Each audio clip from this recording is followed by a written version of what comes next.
Well, here we are. You can see why I'm not going to do a lot of body work on this thing. This was a working wheelbarrow after all. I've had this wheelbarrow since, I'm going to say 1980, back when I was using it, building my oversized two-car garage back in Massachusetts, back when I was a young fellow. And so it's got a lot of dings. This is the bottom.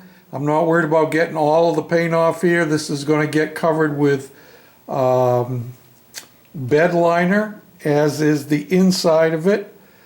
I am using some tiger hair in this wheel well here, and I am filling these two holes in the back here. I'm not going to try to get out all the dings. I mean, this is a high and this is lows, and I mean it's just all dinged all over the place. And I use this for hauling cement when I was working in Pennsylvania. The fellow that did our cement work when I was building pole barns and steel buildings, he insisted that all of our cement be wheelbarrowed. Couldn't shoot it any more than the length of the chute. And then he wanted wheelbarrowed and dumped. Don't ask me why, but that's what we did. So this saw lots of cement in it, and I wheeled 99% of what was in it. Occasionally one of the other guys would use it. So we got the outside pretty much all stripped down. I still have more fine tuning to do.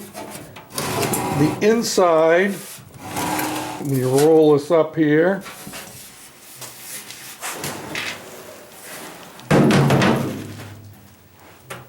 The inside still has to be cleaned and stripped.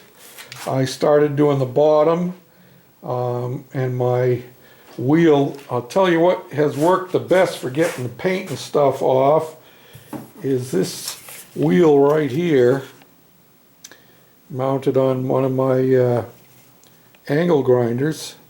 And I have a smaller one that I use in a drill down there. Plus I've been using these stripping pads here, like a 3M thing. And you saw me using the orbital sander, two different ones. Need to get some coarser sandpaper for those. And yeah, so we're getting there one little bit at a time. The cowl is pretty much stripped on the outside, a little bit more to do. That's Bodywork 101.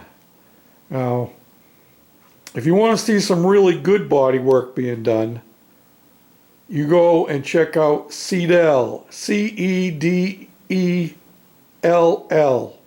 Is it C-E-E-D-E-L-L, Cedell. Wendell Blevins. And that's his channel.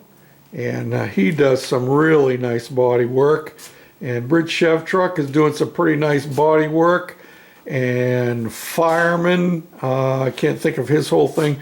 If you want to see some good body work, this is not good body work, and I don't intend it to be good body work. I told you that right from the beginning. This is kind of a rat rod, and I could be massaging this metal forever trying to get it smooth enough to do a gloss black paint job. This side here has a big lump here on the side. The other side has been whacked and is dented in, and you can see all the stress marks from their making it at the factory. That's what these lines are, from whatever kind of pressing machine they use to bend these and form them and everything else. So yeah, that's where that is. And I have put some filler in my mount. I don't want to touch that. My hands are pretty dirty. I put some filler in my windshield mount, and that's almost ready to be sanded. Then I can sand that, and then I can stain and urethane that. So we've been working at it a little bit at a time. I will get the inside of this tub done probably tomorrow. I'm not going to do any more on it tonight, I don't think. and I'll get the inside done. And I'm not worried about getting this all down to bare metal either, because this is going to be sprayed with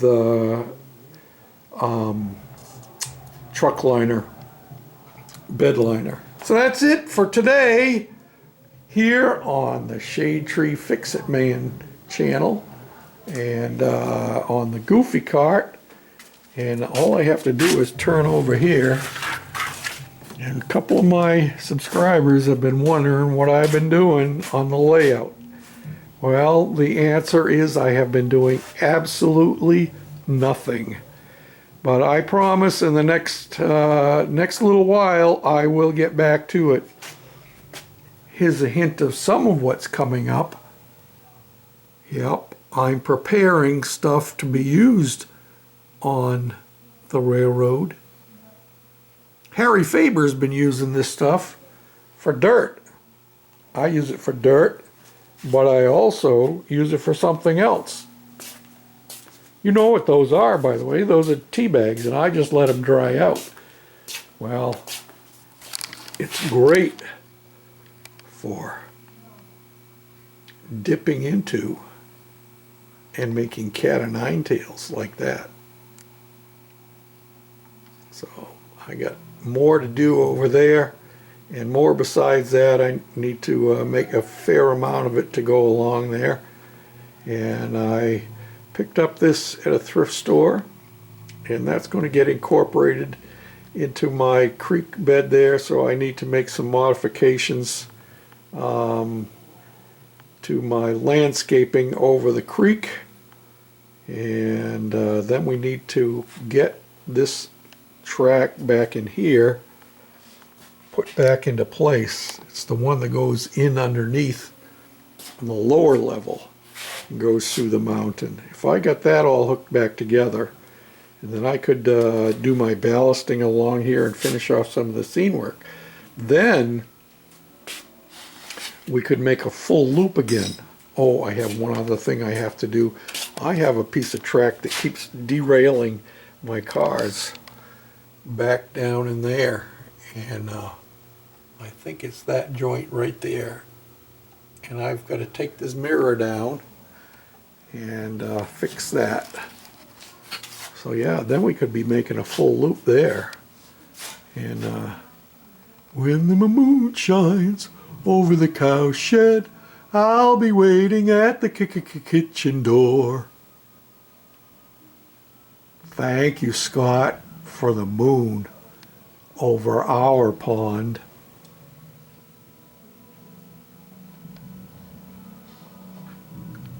Till next time, this is George saying thanks for watching. Bye.